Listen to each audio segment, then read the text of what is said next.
For more than a decade, FTI has strived to become the leader in the aftermarket performance transmission and converter industry. We've joined forces with McLeod Driveline Components under the leadership of Top Fuel Funny Car pilot Paul Lee, and now have a larger distribution network, more resources, and more power. Come see us in the pits and ask how you can join the FTI family. It's not cheating, it is the competitive edge. It's time for an inside look at the most powerful motorsport on the planet. WFO Radio, NHRA Nitro. This is WFO Radio. Hey everybody, WFO Radio is back on the air following up the Gerber collision in glass. Route 66 NHRA Nationals presented by Peak Performance out there at Route 66 Raceway, back in the studio. And we have got Dallas Glenn, our Pro Stock winner, on this show. So fans of Pro Stock, you guys know, I've been saying for years and years and years, Pro Stock fans got to stick together, share the show, get the word out. As Double O Dallas going to be on this show, tell the story of his great victory. We're also going to talk to him about the call-out race, going to talk about all the different stuff that happened over the course of the weekend with the factory hot rods. But then I'm going to delve into some of the stories from the weekend as well. As he told us last week on the show, Alan wasn't at the event, so we are going to hear from Alan Reinhart prior to Epping. So it is going to be great. Give us an opportunity, though, to catch up with Clay Milliken and Tim Wilkerson, and Gage Herrera going to be back again. The guy's undefeated in his Vance and Hines career. Pretty amazing stuff. Dallas is just seconds away. But first, I want to get you up to speed on a lot of stuff that is going on with our WFO sponsors, the people who make it possible for me to go WFO. And I want to start off in this case with Frank Hawley's Drag Racing School, because they've got a great program going on out there at Bandimere Speedway. You know, I'm always telling you about the Dragster Adventure, like go on the Dragster Adventure, drive a Dragster. Well, get a load of this. They are going to have their final program at Bandimere Speedway. And here's the vital information. July 24th, they've got the Dragster Adventure. That's a Monday. And then they're going to have a 2-day licensing course. So if you're from that part of the country, if you want to race down Bandimere, if you want that as a piece of your personal history before the track goes away, you need to go to frankhawley.com. You need to call them and you need to say, WFO Joe told me to contact you, because seats are limited. Now, let me tell you, that sounds like an awesome experience. So many of our listeners are saying to themselves, I've got to go to this race. We had someone say, you know, I'm going to Bandimere. They were going to come to another race and they switched it up last second. They're going to Bandimere. This is a chance for you to get out there July 24th, Dragster Adventure, be a part of the process with Frank, or get your license July 25th and 26th. So 24, 25, 26 of July, Frank Hawley's Drag Racing School, going to be out there at Bandimere Speedway. Take the opportunity, at very least, to get out there, and at very most, to drive a dragster. The show is also brought to you by folks at FTI Performance. Told you a little bit about them already. Can't wait to see Paul Lee back at the racetrack real soon. Phillips Connect. How about Justin Ashley with the big news? Maynard Ashley Racing, but really Jim Epler is now a team owner once again in the National Hot Rod Association as they continue to build their muscles when it comes to resources within the National Hot Rod Association. But in the end, it's all an exercise to let you know about smart trailer technology. If you're over the road, if you're tractor and trailering, you need to have Phillips Connect on board with you, because they have got systems and sensors that can keep you safer, can keep you on time, and most importantly, figure out what problems you may be experiencing before they become too big of a problem. Phillips-Connect.com. And if you want a personal introduction to the folks at Phillips Connect, you can always email me, Joe at WFOradio.com. And that's where you would send an email if you have a question or a comment about the show. If you want to go to the Stampede of Speed, Joe at WFOradio.com. Total Seal Piston Rings, the leader in ring seal technology, just scheduling a new episode of Hidden Horsepower right before the show. TotalSeal.com, whether you need one ring or you need a set of rings. But they always say, make them your first call, not your last call. Rings are important. Are they the most important? If you are not sealed up, if your cylinders are not sealed up, all the other stuff you're not getting maximum performance. It's as simple as that. So you got to be sealed up. Total Seal does the job. Go to totalseal.com. Bernie Speed Shop, American classic horsepower, over 100,000 square feet of classic muscle, of exotics, e-bikes, everything you could possibly want. Josh Hart and those guys up at Bernie's, they sell it all. They also do frame-off restorations. They do regular restorations. They've got a great paint and body shop, everything you could possibly want. Bernies.com. Go to the website, check them out. How about Josh Hart? Another final. Josh Hart really clicking him off. Yet to break through just yet, but it has been a real turnaround. Well, he did win $80,000 at the start of the season, Joe, so that's something. Go to Bernies.com. That's a pretty big something, in fact. The folks at Foggett, this is Gary and Steve. They were on the show a couple of weeks ago. Hopefully you were able to see that. We're getting ready to post the interview broken out from everything else to learn about Foggett and why it is important to fog your engine at the conclusion of the day.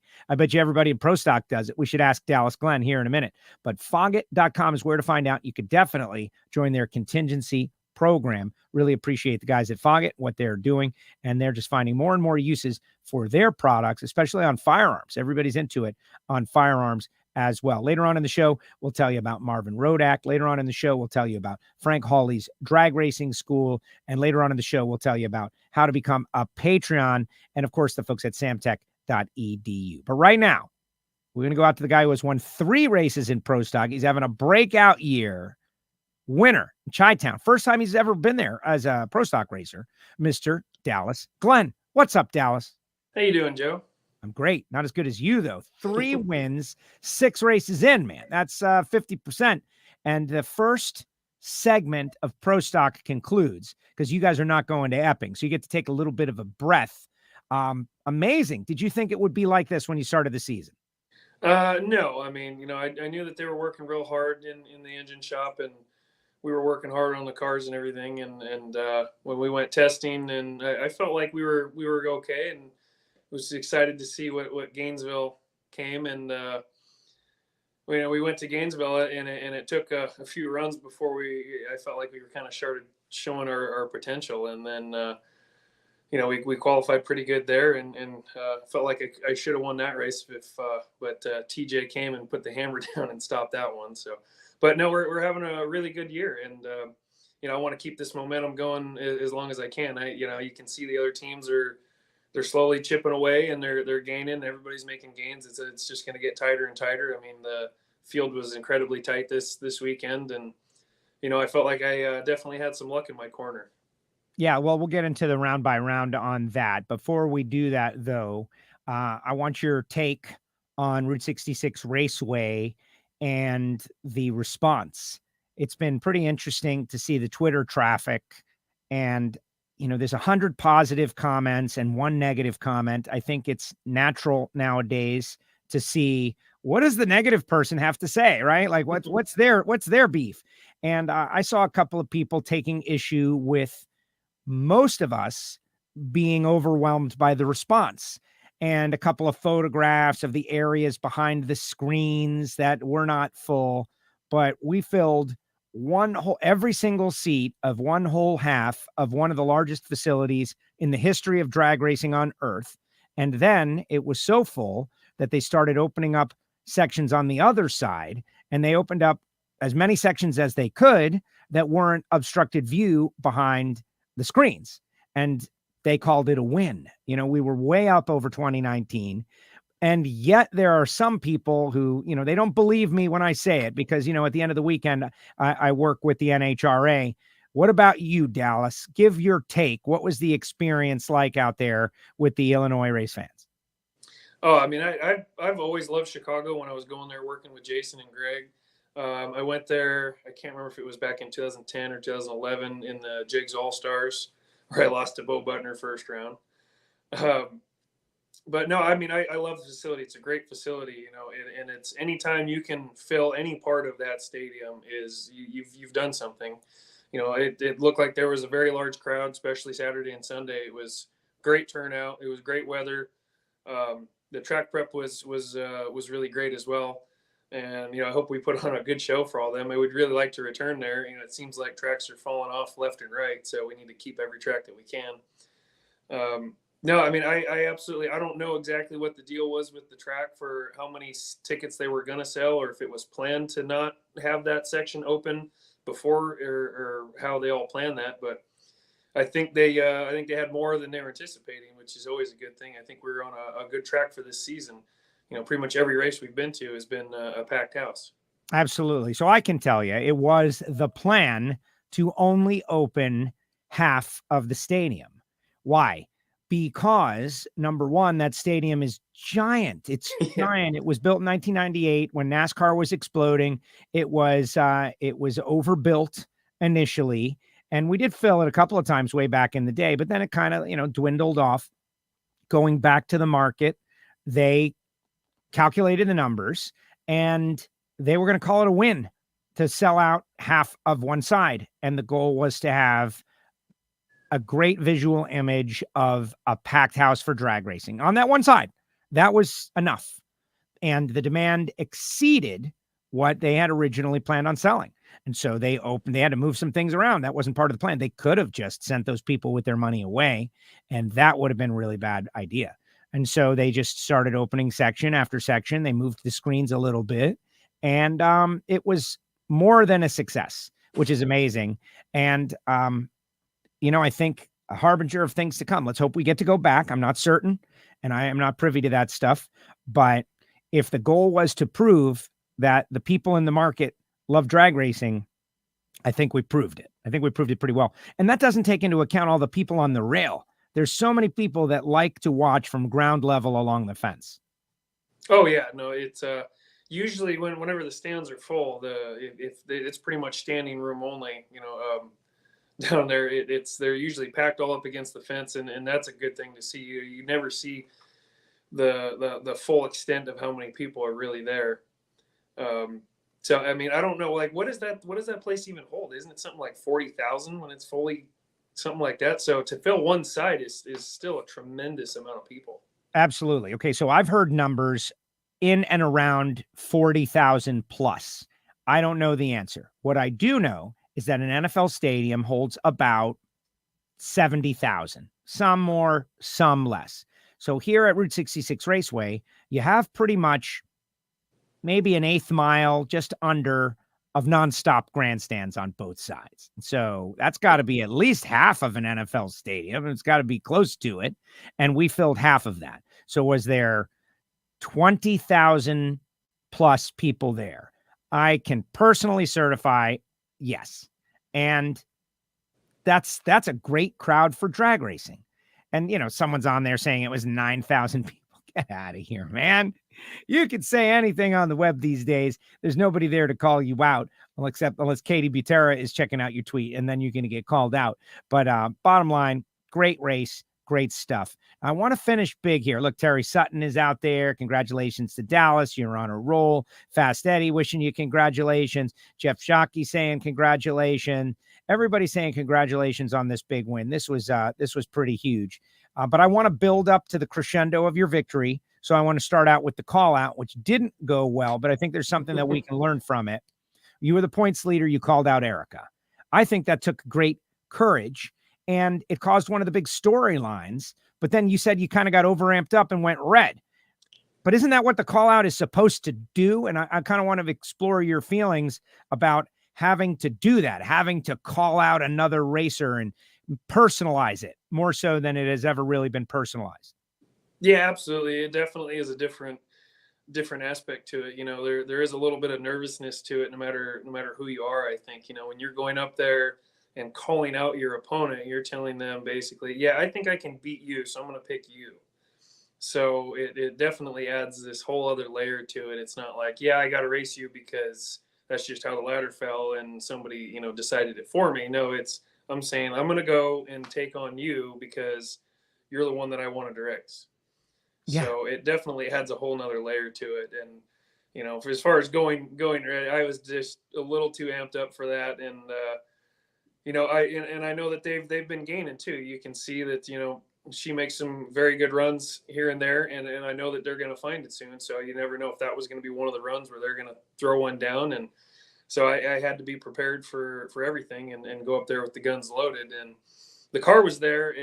I just wanted to be sure that I was there, and I just got a little too excited and left on nothing. Right. Well, and isn't that the point though? Like if you're the people who are making this up, I think that was proof that it's interesting, right? All the little side wagers. Hartford says he's already delivered his Opus 1 to Troy.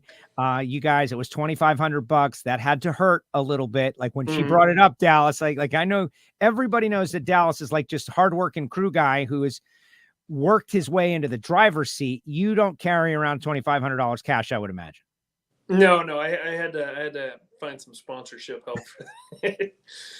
Which she told me after that Erica wanted to. She forgot to mention that it was Bo Butner and JHG was sponsoring her as well. So that was definitely it might have came a little bit from when I said on social media that I was really hoping to be able to race Bo after I lost to him first round in the All-Stars. So I was thinking that was his little chance at redemption. Well, and that you mentioned it, the All-Stars, like I love that still burns you, right? Like you were going to call out Bo for something that happened. What year was that? I don't know if it was 11 or 10. At least 10 years ago, you're still grinding the axe over a Jegs All-Stars defeat to Bo Butner, and you were going to call him out, but he didn't make it.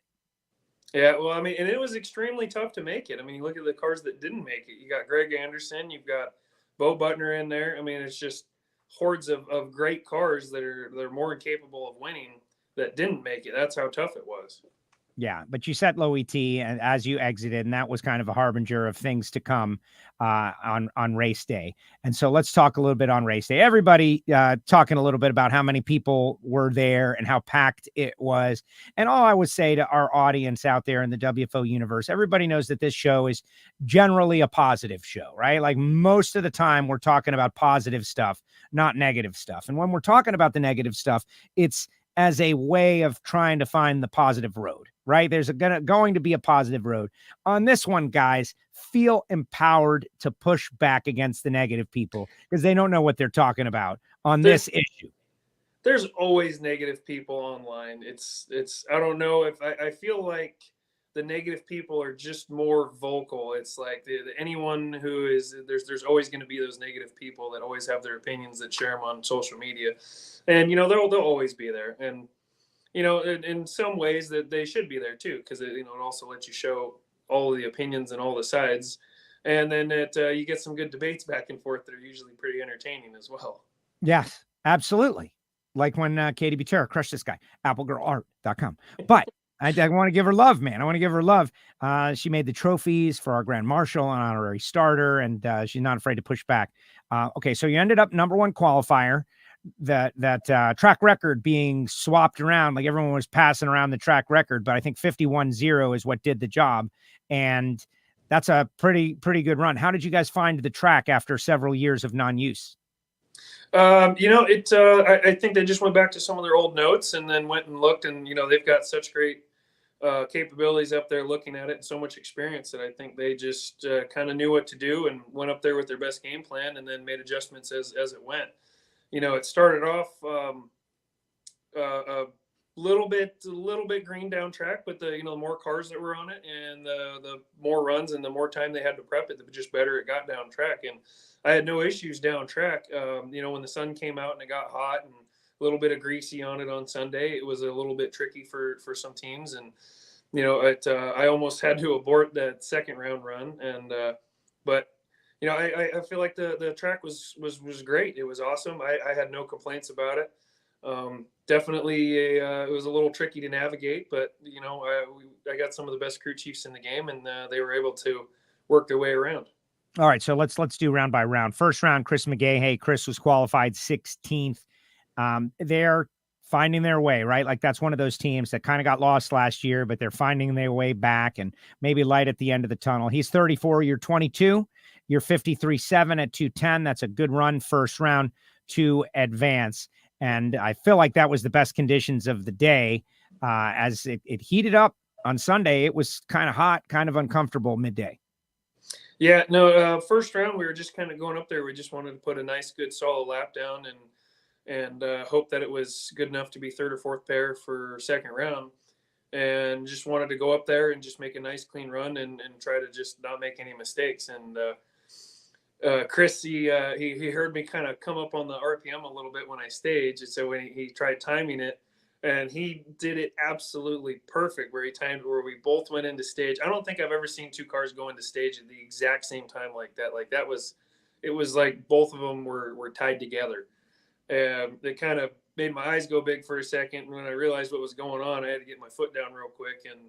And luckily it seemed like it was a little bit of a long tree. So it kind of gave me a chance to kind of regather and hit the tree good. So, but no, it was a nice, clean, straight run, and hit all my shifts and just made a good A to B run. And it was good enough to be fourth pair in second round.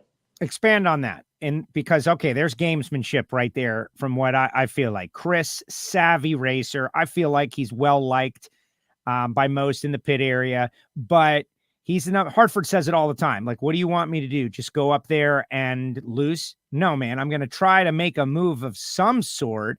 And so he's the number 16 qualifier. You're number 1. He was trying to just go in right with you and maybe throw you off, and maybe it worked. Do you take offense at that at all, or is that just part of the game?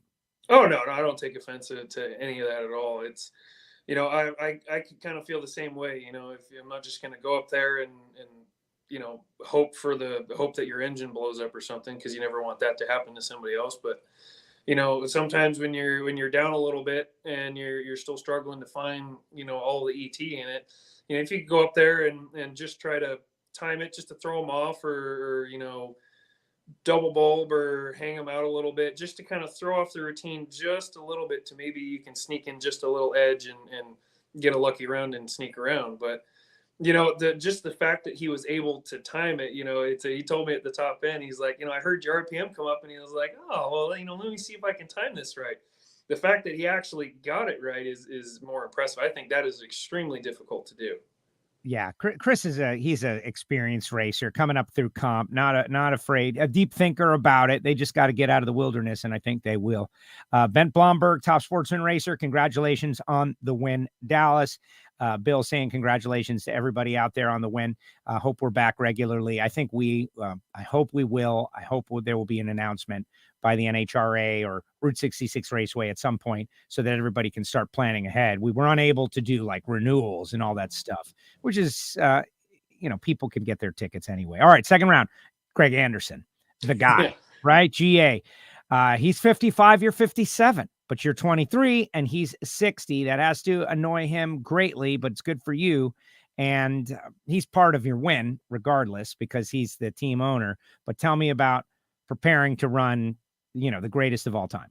Yeah. I mean, unless it's a final round, I always never really want to race a teammate, just because, you want to see them do well at the same time as you're doing well. So it's anytime you got to race a guy like Greg Anderson, you're like, I really don't want to race him here, but I have to, and I definitely want to win, and I'm going to go up there and do the best job that I can. I know the crew chiefs they're great at KB Titan.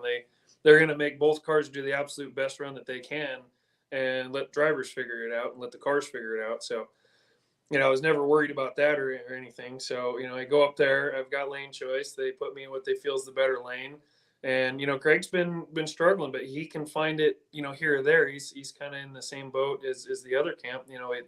He'll hit it and he'll miss it. He'll hit it and he'll miss it. And then, he hit it pretty good on that one as far as the car was. And he just kind of missed the tree a little bit. And, my car, I left, and it felt good initially, and then it cut loose and turned left on me really hard. It was kind of reminiscent of the semis in Pomona, where it turned left real hard left on me against Camry.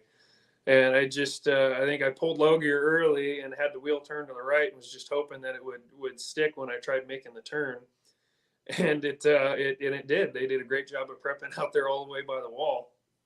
I don't know how far off I was, but I could definitely tell I was running out of black, and I know it goes to concrete right before you get to the wall. So I knew I was close, and just kind of started going through the gears and trying to work my way back to the groove. I think I got it back around the 1,000-foot-ish, and I made a glance over, and I didn't see him. So, and I was kind of shocked by that. And when I hit the parachutes, the wind light came on, and I was a little more shocked by that. I'm like, oh, he must have shook the tires. And then he came by me in the shutdown. I'm like, man, I wonder what happened. Like, that was odd. So it, it was definitely an interesting round. It was definitely a lucky one. I felt like I had to earn my driving stripes on that one.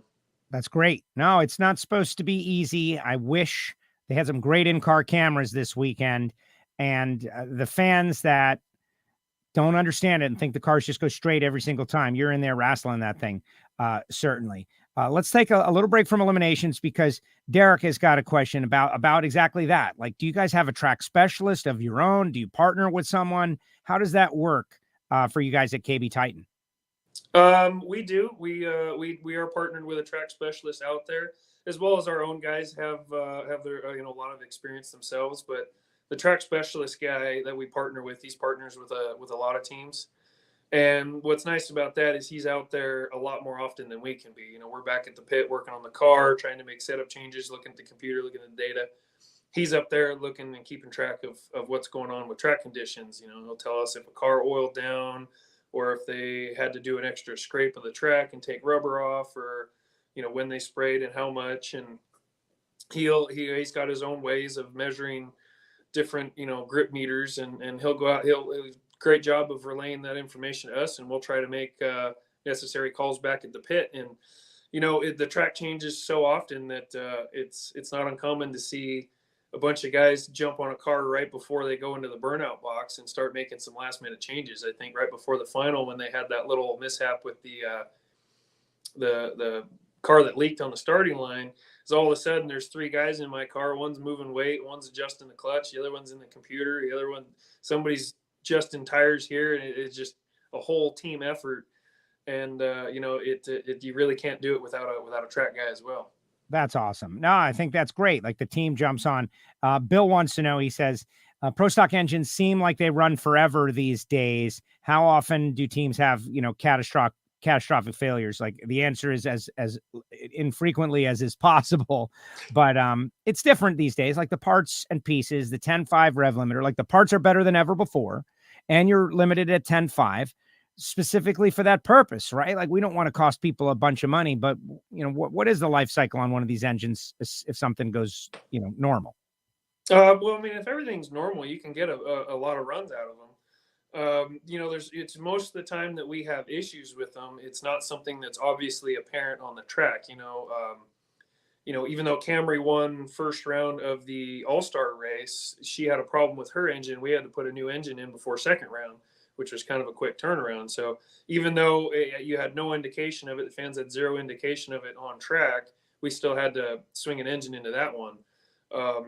And I think we stuck one in Kyle's as well right before first round. So it's even though they're not catastrophic failures, there are failures that we just can't fix at the track at that time, and we just got to put another one in and bring it back to the shop. That being said, I'm still running the same engine that I started the season with. They've checked it out and changed some stuff and made sure it's all good and dandy, but it for the most part, it's still all the same parts. And they do an awesome job. They've done a lot of research and development and got these things to last as long as they can. But, catastrophic failures do happen. There are parts failures. These are still, we're still kind of pushing the edge, as you saw with TJ. Their second round, he had a fairly catastrophic engine failure. I'm amazed at how well of a job he did at driving there. You could not, I don't even know how he was breathing in that car. There was so much smoke in it. Yeah, that was reminiscent of Erica at Bristol last year, where the entire cockpit filled with smoke, and that was a little different. I went over and talked to Kyle over there. I was like, "Hey, man, what was that?" He goes, "Broke a motor." badly. I hate to say that, it's never good when that happens, but if it's going to happen, it's cool that the fans get to see something, if that makes sense, so that they can understand there's a violence in an explosion in Pro Stock too. Oh yeah. It's you see them every now and then. I think there was one year in Reading when Fernando was on our team. He had a pretty violent one. I think they showed it on replay. You could see a big fireball come out of the side of the engine. And I know that one made the replay a little bit, but they happen every now and then. We really hope that they're not, because it is extremely expensive when they do catastrophically go like that. And, you know, the parts that we have, it's not like you can just make them, you know, day after day after day and spit out all these new parts. You know, some of them are, they take weeks to be able to get to the point where you can, you know, put an engine together. So, you know, the amount of machine work that we have to put into an engine block and all the little details that go into it is pretty extreme. Semifinal, Jerry Tucker. Jerry Tucker had his best career race, and you know, good for him. New driver coming in, has got experience in various forms of motor racing, including like on dirt, sprint cars, etc. Goes out there, he gets through Troy Coughlin, gets through Camry, had a trip zip reaction time, and he's 007 against you, but rattled the tires. Consequently, you had your you matched your worst reaction time, 47, but you got to go down the racetrack, right? 6:56.3 at 2:10. Take me through that run. And, you know, I don't know if you feel like you kind of got away with one there, but he was definitely firing a shot. Oh, I definitely got away with one there. You know, that was my first pass since Friday in the right lane. And, you know, they were a little weary of the left lane being first pair after a fresh drag. So, you know, I'm sure that they could have got my car down either lane. They're not scared to back it down to make sure that it goes down. And you know, that's definitely, you know, worth a lot sometimes. Jerry, I got to hand it to him. He did a great job. You know, I definitely got a lucky one on that one. So he was 007, and you know, when I let go, I knew I was late. I saw his lights go out first, and I kind of saw his nose out of the corner of my eye, and I just kind of, my heart sank at that moment. But you know, I started running through the gears, and it was pulling me left, and it did this gigantic wheel stand. And by the time I could see the track again, I was already almost in third gear, and I'm over by the center line. And then I basically am just fighting it off of the center line the whole way down the track. And, you know, normally you can get them back and they'll kind of settle down a little bit. But I think it was just so late that I started bringing it back that it just didn't want to come back. And I fought it pretty much the entire way down the track. And then, you know, I didn't even get a chance to look over or anything to see if he was still there. So when I went to the finish line, my wind light came on. I was like, oh, you know, he must have shook, because he definitely should have been out in front of me with how late I was. Yeah, it's, you know, that's the kind of deal. Like the racing gods were on your side. But Jerry Tucker, watch out for him. He's coming now that he's figuring out the rhythm of driving a pro stocker, and it's very hard. It's very hard. Like, I've never done it. I started one once, but everybody that I talk to, nobody says, oh yeah, it's easy to drive a pro stock car. I've never heard anyone say that. So you're setting up for the final round against a KB Titan powered car. Derek Kramer, the most recent race winner in Chicago, the most recent race winner on the tour. They are, you know, someone said they're on a heater, right? Like they're having, which is a buzzword now in the world of sports, and we're applying it to drag racing, which is great, right? Like they got the big momentum. They go all the way to the final round. They ran quick in qualifying. And Michael Heiner told us on Ignition last night, he was on the Ignition show, that he got real aggressive because he wanted to get after you. So tell me about preparing to run Derek and the Kramer family and Michael and Adam and those guys. And, you know, why is it that he was so amped up for you? Well, you know, Michael Heiner, he's definitely not scared to be aggressive. You know, I'm sure he tells Derek Kramer to wear his mouth guard regularly. You know, I really like that bunch over there. They're a great group. And, you know, his clutch guy, Chris, and he ended up winning stock right before that. And I was telling my dad, I was like, you know, I know they really want the double up, but I'm going to do everything I can to, you know, make sure they don't, because, you know, I definitely want to win every race I can. And, you know, you got to watch out for Derek. He can go down there. I know how fast they are. They were number 2 qualifier. They almost got me in the last session there. He went 51.5, which is a fantastic lap of Q3. And, you know, he was faster than me on, I think, E2. And somehow I think he was a little conservative on third round. I didn't really talk to him about it, but I did manage to get lane choice. And I think that played a little bit into it with the whole cleanup that they had to do right before motorcycles. So, you know, it in the end, I was glad that my crew chiefs, Dave Connolly, Rob Downing, could they got my car down. I have such a great car. I definitely felt late again against him, just like I did against Jerry. And I didn't even know how out of control he was. I was just trying to row through the gears best I can. It went a lot straighter on that last run, so I got to glance over and I didn't see him. But I got out at the top end. It was just, I couldn't help but just say, I love this car. It's just it wants to go down the track every time, and it just keeps putting down really good runs. Michael Heiner is out there right now. He says, congratulations, Dallas. 3 straight final rounds against Dallas. Yeah, the 4 wides. And this, now you guys have been with some other folks too, but in 3 straight final rounds. That's cool, the camaraderie. And it's good to see those guys doing well. Kramer and Hartford and Camry, who won the call out, like new faces, yourself, of course, but new faces in there with Greg, in there with Erica. Like, you just don't know where it's going to go right now in Pro Stock. It could go in any direction at any time, it feels like.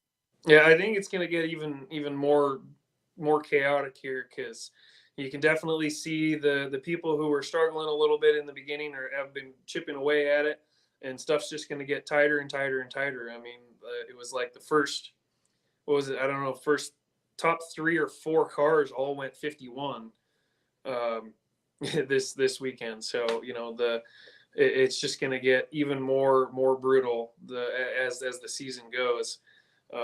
I just hope that we can continue to kind of pick up some more momentum and a little more performance, and try to just stay that one little baby step ahead.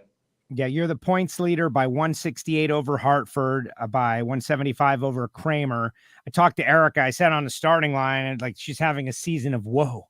And she's like, and I was like, hey man, I said this just so you know. And she's like, that's absolutely correct. We are. And I love when drivers own stuff like that, because some of them get mad, like, why do you got to tell everybody that we're sucking this year? And it's because you can't have a comeback story without alerting people to the fact that you're having a hard time, right? Like, and the storytellers, the people who are out there, and it's our job to make sure people feel interested. Sometimes people love a comeback story, and they're coming back over there. It's just a matter of time where they're going to be fast again. But you have built yourself a pretty considerable lead, and that's cool. But tell me about these guys. I want to know, like, how much are they enjoying this deal? Because it's 3 wins in 6 races. You're able to deliver these victories. I talked to your dad on the starting line. He was super pumped. And I just think about how proud he's got to be that, his son is out there winning in Pro Stock, and he's hands-on. He's doing stuff that is helping you. Like, you guys are doing this together, like father and son racing together, winning in the NHRA. Yeah, no, I mean, we definitely work well together. He knows when I'm getting overwhelmed and stressed out, and he takes a lot off my plate. And he's been a great back half guy. He takes good care of the car. As he says, nothing fell off of it this weekend, so he gets to work for another weekend. We always joke about how we have our own jobs, and we try not to intermingle. I'll go over there and I'll help him put on a tire, and he's like, "Hey, you don't see me putting on a helmet."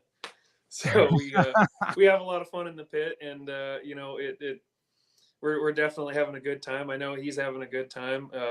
We drive the truck back from the races. He's usually half a mile or eighth of a mile or however far behind me, sometimes a couple hundred feet. We have a good time, and I know he's definitely enjoying it. He's definitely having fun working on my car. And Dan and Tammy there from Rad Torque Systems, I know they're having a great time. They told me the weekend before the race, hey, we're flying into Chicago. We really like that track, and we like that place. We're gonna come be crappy tourists and hang out in the city some, and come watch you race, and definitely enjoy coming back. And it was great having them there. I absolutely love when they come to the track. It's always a good time, and we joke around, have fun, and I think they're definitely having a great time this season. I don't think anybody could ask for a better sponsor than them. That's great. Well, I hope he's seeing value, and I know they do like torque stuff for giant things. I know giant things, but I appreciate his involvement. Like, we need you out there, and I hope he, I don't know if he wants to be a high profile sponsor or a behind the scenes kind of sponsor, but we love the fact that he's out there and empowering not just you, but other racers too. Like that rad logo is well known within the NHRA community. Let's see, got a couple more questions out there for you, and then we'll let you go. Like, for instance, Caleb wants to know, see what you can do with this. Can you elaborate on any of the machine work? Like you mentioned the machine work in the block, right? Like, isn't that really what Pro Stock is? The machine shop to the tiniest margin makes a difference. Yeah, well, when you look at one of the blocks when we get them, when they're brand new, never been touched, they are very, very raw. I memean, the bores are nowhere near the right size. They're usually not even round. I mean, there's no head bolt holes in them. There's hardly any cam tunnel. There's basically the lifter area is pretty much just a solid block of iron. They're just very, very raw. And a lot of different teams have kind of their own thing that they want to do. So there's a lot of machine work that goes into them. They got to bore them to the right. They got to put the head bolt holes in. They got to do extra oil passages and little lifter bush, put all the lifters in the right angle in the right places that they want, and get the line bore and the cam tunnel and get everything, how they want it. And, it's just a lot that goes into it. I don't know exactly all the numbers and how much they take off, but I know they take off a lot of weight off of one of those things just coming fully machined. And even after they're done, they're still really heavy compared to an aluminum block. Yeah. Well, that's the Pro Stock side of it. And all those things people are wondering, that's because those are all optional based on the engine builder, right? Every engine builder thinks like this might work differently, those angles and such. They're not spec. No. Everybody's kind of got their own flavor of how they do things and in their own combination. And, it having a machine shop with the capabilities to do that, we do a lot of blocks for other teams as well. And, we kind of have our own flavor on everything. So, it definitely benefits to have those capabilities and to do all of your own machine work. And, we can try stuff and we, if when we go have a catastrophic failure, we can pull another block down and get it in the works and try to get another one going. All right, couple more questions. Michael Heiner is stirring the pot here. He did Dallas take the $2,500 out of Sadie's Top Dragster Fund? Poor Sadie, right? Like everybody is relating to her racing, like that. You had to take it out of her fund. But well, I mean, I am married, and isn't my money her money? Isn't that how it works? So, does it really matter whose money it came? Right? From? Isn't her money out of the same pot? Right? Isn't her money your money? Like, we're in a modern world here, Dallas, right? And so, like, her stuff is your stuff too. Yeah. I was kind of thinking maybe I would go take her dragster out this weekend and see if I can do some more tuning on it and get it ready for her for her next race in Bristol. Even if the 2,500 did come out of her fund, I feel like I made up for it with the win. So I think it's all good. There you go. I love that. Jeff Rice, super excited about the podcast, obviously. All right, finally, 00 Dallas, the nickname. It's getting said a lot. Jason Galvin said it a lot. We all like it.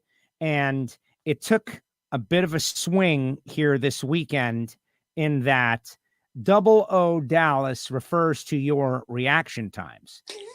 But this weekend, been 00 in a while. Well, it is what it is, right? Nicknames stick. It just sounds good.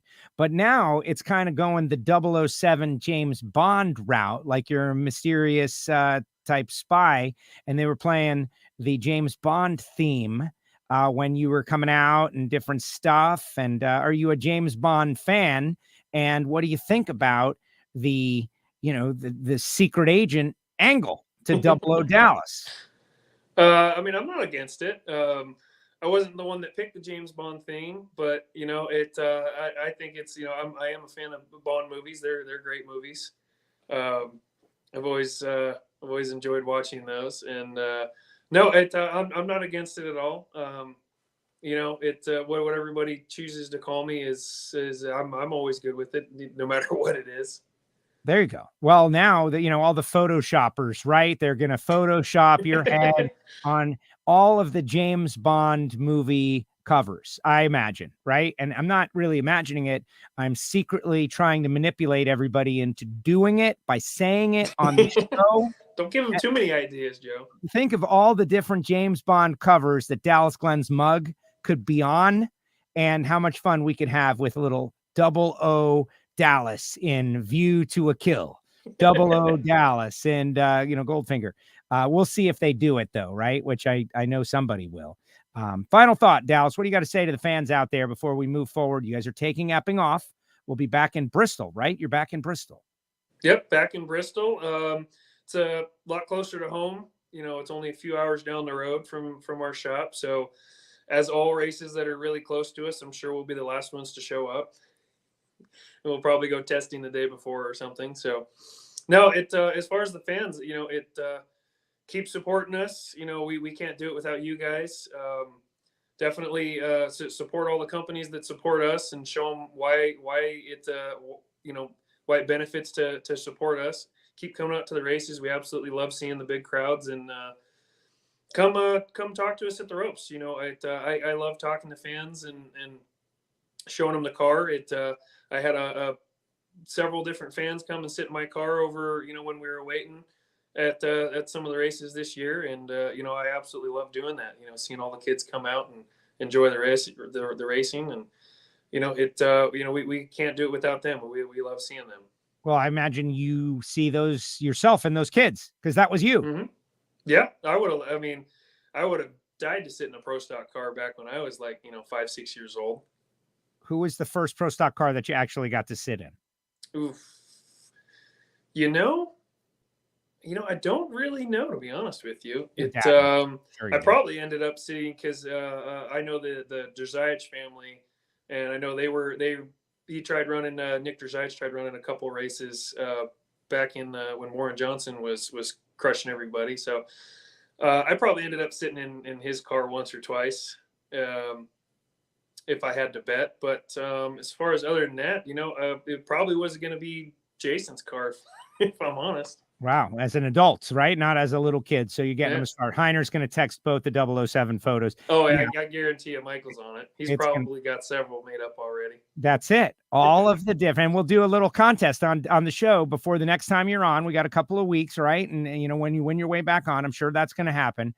Everyone email me your submissions, joe@wforadio.com, and we'll look at all the Bond covers with Dallas Glenn, featuring Dallas Glenn, 00 Dallas, in this, in that, and we'll see what they come up with. Yeah, all right, well, as the racing gets tighter, I'm definitely going to have to step up the Christmas tree game and see if I can hopefully get back into that 00 range like I was that first year. So, the racing's going to get really tough coming up.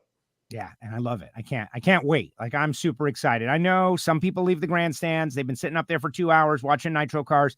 I get it. They want a soda. They want a shirt. They want to go get into the shade. But those people that do hang out, that's me. That's me and my dad and my fam. We love Pro Stock, and just love what's happening in the category. It's awesome. Dallas, thank you. Yeah, thank you, Joe. All right, appreciate you. There he goes, Dallas Glenn with us here on WFO Radio. And I texted him this morning, guys, Dallas.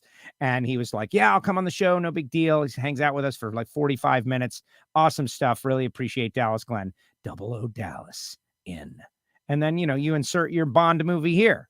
And that's it. Elon Werner came up with that idea. It's like, the 00 thing could go in a couple of different directions. And I said, yeah, that's a good idea. And so next thing you know, Jason Logan is playing the song and everything's cool. And we'll see how it all goes. All right, guys, put some comments in the comment section. Let's hear what you have to say about the race. I'm going to spend about 10 minutes or so talking a little bit about everything that happened and my view and my perspective. And we're going to hear from the winners. We got Wilkerson and we got Clay. Blake is asking questions. Blake is where was Alan this past weekend? Blake, he said it on WFO last week. He gave the whole story. And it was not great that Alan wasn't there, but it was definitely great for WFO because everybody that asked me the question, I told them to just go listen to WFO. Hey, go check out the show. Alan told everybody. And so it was a great excuse to get people to go check out the show, which is cool. This is a good one. This is actually a really good question for me. Are you wearing pants? You maybe not. You just don't know. You just don't know. That's why we do a show. It's waist up. You just don't know. Justin says, I saw that Camping World is leaving the series at the end of 2024. I didn't see that coming. That is a good topic to talk about, right? It can't always be positive. We look at the positive angle, but it's not always positive. What about that one? I'm going to address that. And just so those of you who only check out the NHRA specific shows and have never checked out audio only Ignition, we cover all of that stuff on Ignition. We've got many guests. Our Patreon co-hosts are on there. Everybody's bringing up topics. I have no control of that show, like where it goes, what people say, will there be profanity? I've just lost control of the whole empire on Ignition. And, now you got Michael Heiner is coming on a regular basis, and Troy in Oregon is a track announcer, and, Sue Morris is it's amazing how that show has transformed. So if you used to not like the Ignition show because it was too much me, that problem has been solved. Okay, a couple more notes before we get to the comments, which you guys, ask anything. Coming to Bandamere on July 24th, Frank Hawley's Dragster Adventure. This is the opportunity of a lifetime. 866-480-7223. Boy, I should put ads like this up all the time. I could just read them. They got a 2-day licensing course, July 25th or 26th. Lana sent out an email right before the show. This is limited seats, limited spots, Dragster Adventure on one of the greatest tracks ever in the history of drag racing that is now going away, unfortunately. There's a little negativity too. Going away. Are you going to say, I went there for the final race? Hopefully you are. Are you going to say, I got to drive a dragster down that place? It's not that much money. It's not. It's just not. It's a very affordable class. Go to frankhawley.com, give them a call, 866-480-7223. I think you should do it right now. As soon as this show is over, you should call that number and say, Joe Castello from WFO Radio told me to call you guys. And that you would do, just put me on the schedule if I purchase something. You're not getting anything. You're not getting a break. No, man, this is like a one-time deal. Final. Bandamere Speedway, Frank Hawley's Drag Racing School. I think it is a great program, and I love the Dragster Adventure. But also, our great friends at samtech.edu, educating the next generation of engine builders. Chris Vang, from what I recall, Chris Vang is a Samtech grad. And look at this guy. He's winning stock eliminator. He's doing the clutch on a pro stocker that's making 3 final rounds in a row. He's coming to Formula One, hanging out with me. Samtech.edu. Call Brian Massengill. Same deal. Very upfront. Castello told me to call you. You can even be forceful. I think it'll be fun. And then, of course, Marvin Rodak. Don't be forceful with Marvin because he's just such a nice man. 817-924-6821. Hot sauces and spice rubs and grills and tools and tips and recipes, all kinds of information. But it's the coffee that keeps me coming back. Roasted fresh per my order. What do you want? I want the WFO Radio blend. And he takes it and he puts it in the roaster and he roasts it up and sends it to me. And it's still got a little oil coming out of the bean. It's amazing. It's an amazing experience. It's just like drag racing. You don't know what you're missing until you go there and you see it in person. Same with the Rodax coffee. 817-924-6821. Then there's our Patreons. These people are VIP listeners. They have a backstage pass to the Ignition show. They get to hear it from Heiner Pro Stock show. Michael Heiner has been coming on Ignition, but he's very wise in that he holds back a lot for the Patreon only Pro Stock show, which is just absolutely awesome. What went into his mind when he said he got overly aggressive in the final round? What does he mean? We're going to go in depth. And since he started doing the Hear It From Heiner Pro Stock show on WFO Radio's Patreon page, I don't know, man. Everything has turned around for the team. I'm not claiming credit necessarily, but it's definitely a coincidence. This is an incredible coincidence. Patreon.com/WFO Radio. You can get there from the website. And if you join for a year, I will send you a t-shirt in addition to the other stuff you get. And I promise everybody, I'm going to the post office this week. It's happening, right? I got a lot going on. I've got these kitties that I'm taking care of. Somebody called me right before the show. Maybe one is spoken for. Maybe 2 are spoken for, which is great, right? Got to find homes for the cats. That's job 1 in my life right now. Find a home for these kitties, hopefully before Epping. And you can join Patreon. You'll hear all about it. All right, let's see what everybody's got to say. And one more just gratuitous promotion. WFO swag. Get you some. All right, let's see what people have to say. Let's see what the topics are. Hot topics. Yeti. This guy's the guy who dresses like the Yeti, as in the picture. I asked people to wear costumes. He wore a costume. That's how you know it's a big race. When people have got costumes and they're carrying signs. I didn't see any signs, honestly, but I saw the Yeti. That's what matters. There were definitely a ton of people there, a bunch of people under the stand at the end of the track. Yeah, huge crowd. At least, like, I can safely say 20,000 people.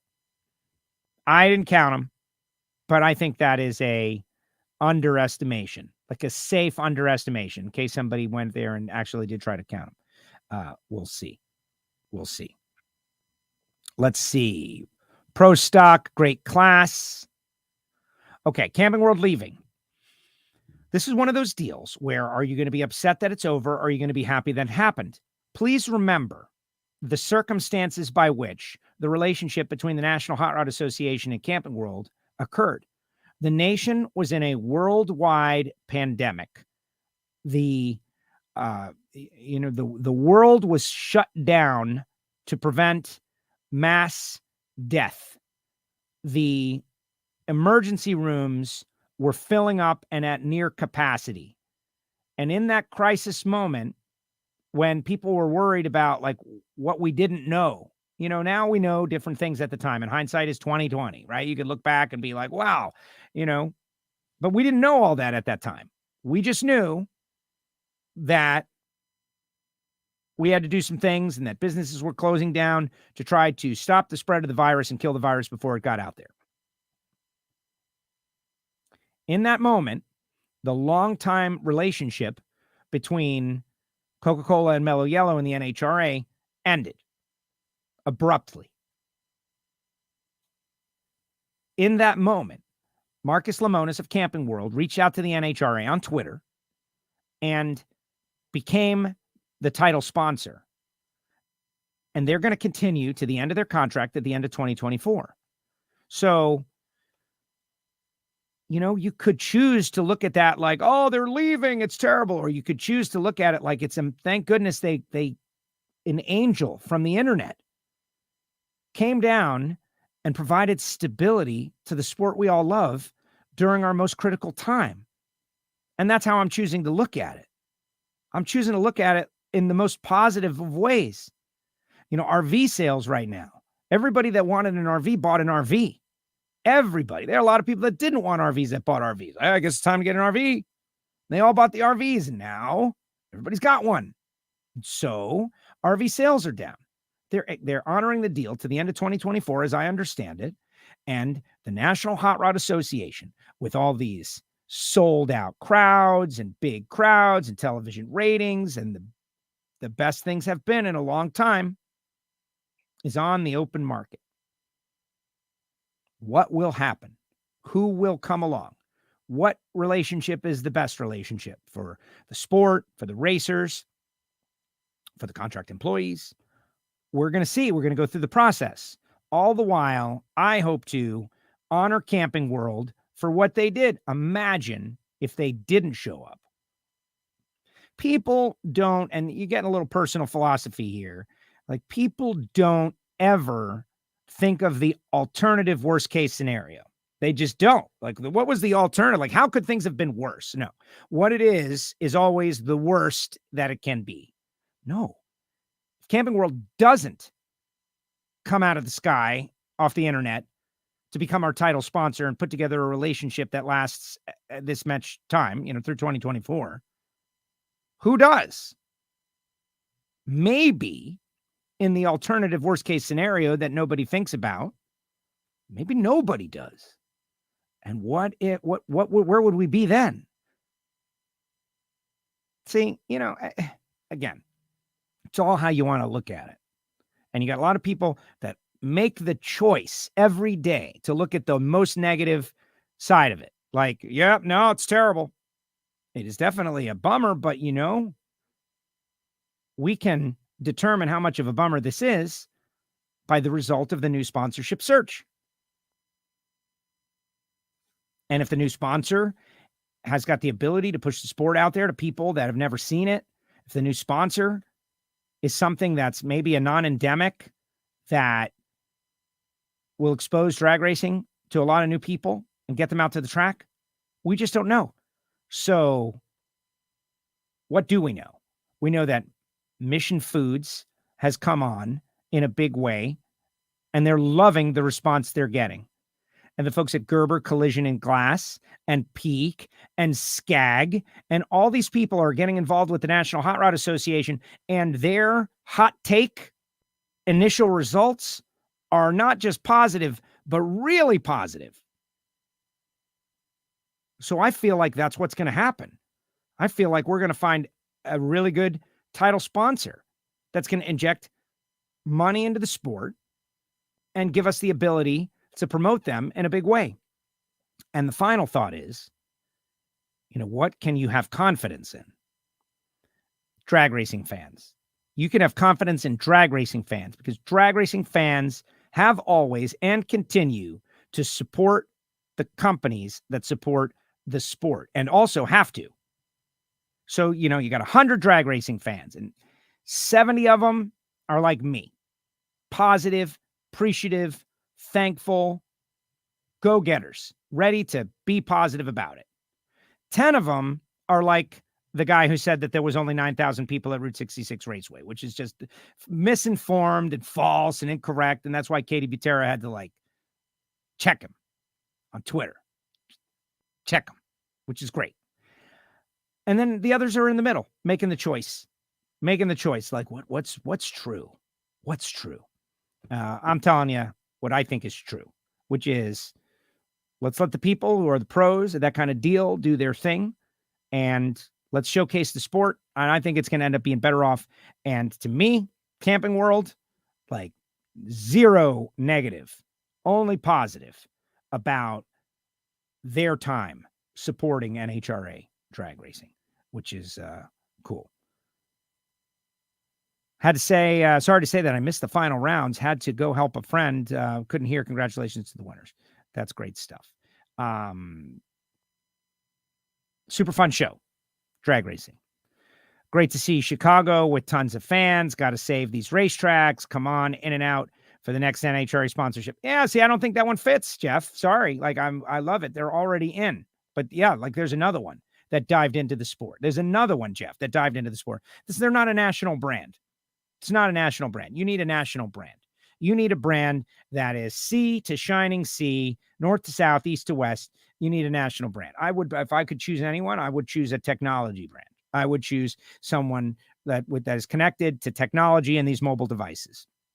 I would choose something like, I'm going to make up, like a T-Mobile, like an AT&T, that's what I would choose. Comcast, something like that. I would choose that. And we'll see what happens. But why? Well, because it's in every single person's pocket. Blake, you did a great job on NHRA on Fox broadcast this week. Thank you, Blake. Thank you. I appreciate it. Yeah, I had a great time. I was also on the NHRA Insider podcast, Blake. You'll be super excited to hear me and Brian Loans together. Brian invited me on the show. We had a lot of great interaction this past week. NHRA on Fox. Hybrid situation. As you know, it was pretty interesting when Alan couldn't be there. I did starting line, but talking a lot of open mic, a lot of car sounds, especially during the naturally aspirated stuff, while also at the same time being the starting line reporter for NHRA on Fox. So navigating two situations at the same time. I had Brian and Tony over here. I had Jason Logan and Jason Galvin over here, and, did the best I could with a difficult situation. Sue Morris needs to stop putting me on the trailer. Oh, I don't know who that was, but go Sue. Let's see what else. Why would you ever leave Florida to come to weather like here in the Midwest? I had a great time in downtown Chicago, Bill. What a beautiful city. People don't understand what they've got. Came in to O'Hare, went straight to Geno's East for the press conference. We had 4 or 5 television stations. We had WGN and a bunch of big radio stations. Force Family was there. Knocked the ball out of the park with the press conference. And it was then that I knew it was going to be a great event. When you got 4 Chicago TV stations giving you coverage to Brittany and Austin Prock and Robert Haidt, and John, of course. It was tremendous. The media department did such a great job. These are things that you guys probably don't even know happen. That there's someone that's got a schedule, a press conference, and we invite the media. And, the media doesn't always show up, but they showed up in Chicago. It was great.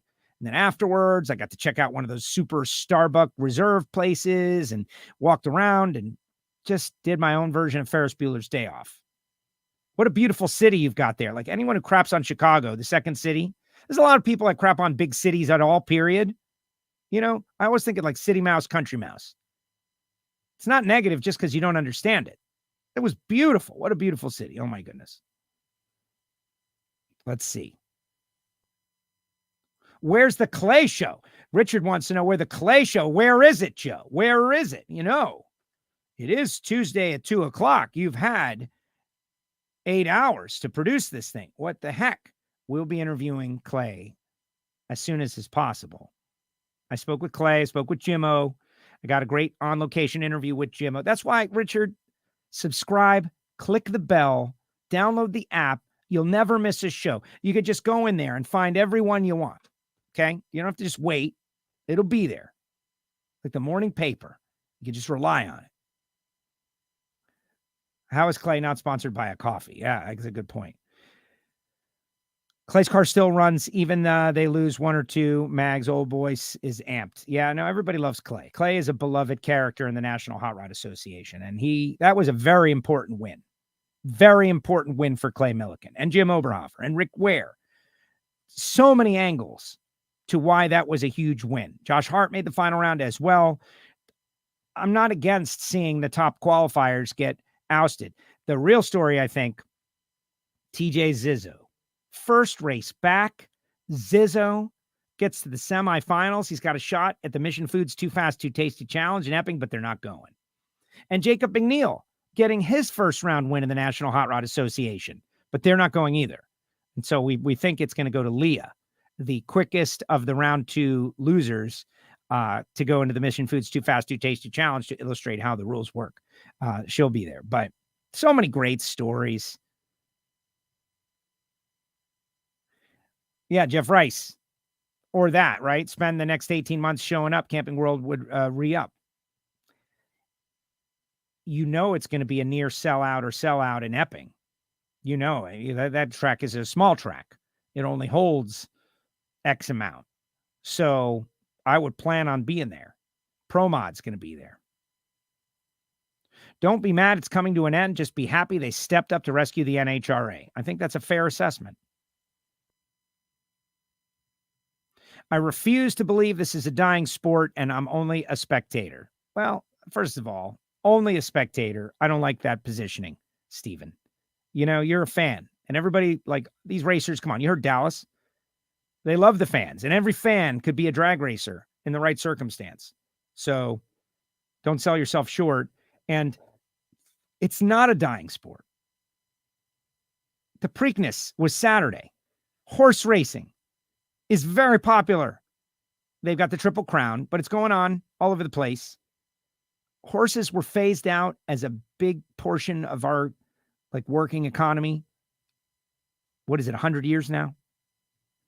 And horse racing is still, people are going to be racing cars for a long time. There is the great challenge of national event level facilities. It is a challenge. National event level facilities are a challenge. The NHRA is working on that challenge. Let's let them work and see what happens. We just got one back. We were just at it. Do you think that happened by accident? Why were we there? How did it happen? Who put it together? Who compelled the people who own the facility to let NHRA use the facility? Do you think it was an accident? Do you think it just happened by a miracle? No. The people at the NHRA who are in charge of that stuff burned up the phones and made some deals that made it happen. And we got a facility back. And so, in this world that we're in where real estate and these big box stores and looking for logistic hubs and all that stuff, these racetracks are on their radar. That's not the NHRA's fault. That's, real estate. I don't even know. When someone owns something, they have the right to sell it however they want. If you got a beef with that, I don't know. It would be, NHRA can't eminent domain someone's property and keep it a drag strip. Let's see. Nomad Don, tell us what's going on with Alan. Listen to last week's show, Don. Oh, look at that cute kitty. Alan's going to be on before Epping, and we're going to preview the show. We're going to preview Epping. Alan told everybody last week on the show, Don. Why did you miss that show, Don? Why'd you miss any show, Don? I wonder if they can tell that I'm kidding around. Maybe not. The new sponsor will continue what has been built. It's a great product with this TV deal. NHRA is attractive. Yeah. We have good numbers that are growing. We've got an engaged fan base that's generally very positive. And we've got an amazing field of drivers and characters that are personalities.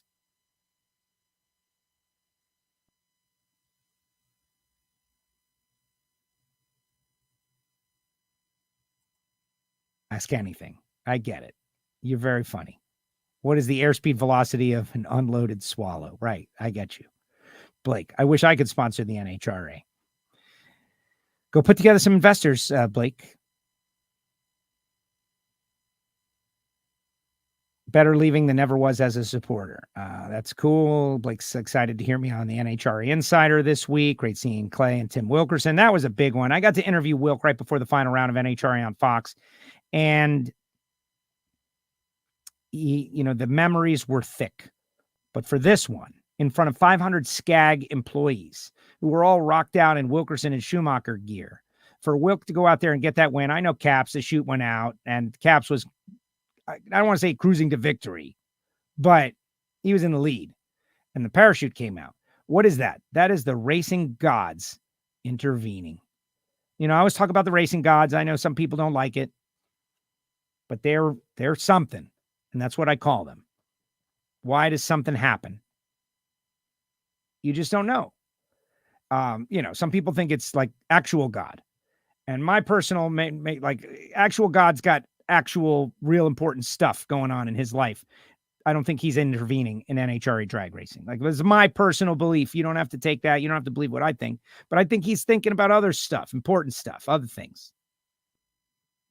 Kids in need, food, shelter. That's what I think actual God. But the racing gods, the randomness of motorsports. Parachute out. Ron Capps, Tim Wilkerson wins in front of 500 SCAG employees in his home state where he won his first race. He's from Illinois. Why? Why does that happen that way? You just don't know. It's the randomness. I certainly hope they come back to Chicago next year. I certainly hope if they do, they make a huge deal with the announcement, is what I hope, that they do that. It was a great race. It was a great crowd. And to the folks that just reject anything as truth, everything they're telling us is all lies and it's all fake. And there was really 10 people there. Yeah, really, it was all, it was all computer graphics. There was no one there. There really wasn't even a race. The whole thing is just the Matrix. It's all fake. We could do that too. I've got a pretty good imagination. But when we asked people to show up and we positioned it like we did, people showed up and they had a great time. And I'm pretty confident that if we get to go back there next year, it'll be even bigger because they had a great time. But I don't know. I really like the positioning of the Sunoco Visions.